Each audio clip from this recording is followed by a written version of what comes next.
महाराष्ट्र में मुख्यमंत्री एकनाथ शिंदे गुट के 16 विधायकों की वैधता पर सुप्रीम कोर्ट का फैसला अगले हफ्ते तक आने की उम्मीद है। इस फैसले के बाद महाराष्ट्र की सियासी सत्ता के समीकरण बदलते दिखेंगे। पिछले साल ही शिवसेना नित महाविकास अघाड़ी की सरकार जाने के बाद पूर्व मुख्यमंत्री उद्धव ठाकरे गुट की ओर से 16 विधायकों की सदस्यता की वैधता को सुप्रीम कोर्ट में चुनौती दी गई थी।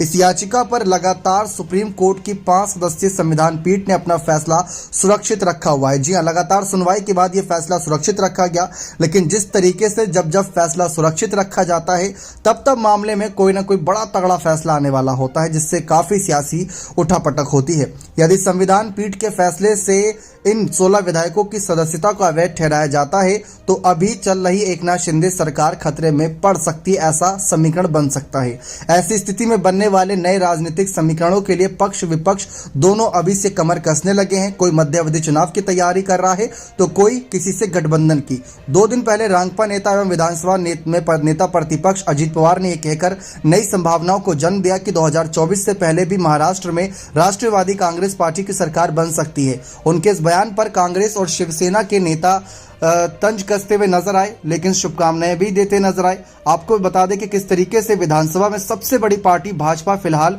चुप है, जबकि पिछले कुछ दिनों से अजीत पवार के भाजपा में ही जाने की संभावनाएं जताई जा रही हैं। यदि सुप्रीम कोर्ट शिंदे गुट के 16 विधायकों की सदस्यता को अवैध मानता है तो उनका गुट के शेष 24 विधायकों को अपनी सदस्यता बचाने के लिए या तो उद्धव गुट के साथ जाना पड़ेगा या दल बदल कानून के तहत उन्हें भी अपनी सदस्यता गंवानी पड़ेगी। शिंदे गुट के लिए खड़ी होने वाली ऐसी ही आपदा में अजीत पवार अपने लिए अवसर की तलाश कर रहे हैं, क्योंकि अगर 10 से 15 विधायक को बीजेपी के साथ ले जाकर सत्ता में जाएं तो उनको फायदा मिलेगा। दरअसल आपको बता दें कि 1999 में रांगपा का गठबंधन होने के बाद से अब तक कभी भी उसका मुख्यमंत्री नहीं बन सका। यहां तक कि पार्टी राष्ट्रीय पार्टी का दर्जा हासिल कर अब फिर से क्षेत्रीय पार्टी बन चुकी है।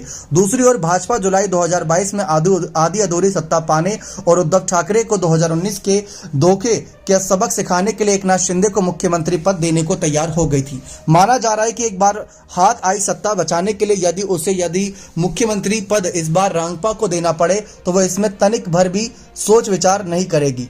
रांगपा संस्थापक शरद पवार भी 1.5 साल के लिए ही सही अपनी पार्टी के लिए मुख्यमंत्री पद लेने में कोई संकोच नहीं करेंगे। शायद इन्हीं संभावनाओं के आधार पर कहीं ना कहीं 2024 से पहले रांगपा का मुख्यमंत्री बनने की संभावना जताई जा रही है। लेकिन देखते हैं समीकरण क्या बनते हैं और बीजेपी क्या फैसला लेती है और शिंदे गुट क्या फैसला लेता है इस पूरे मामले पर।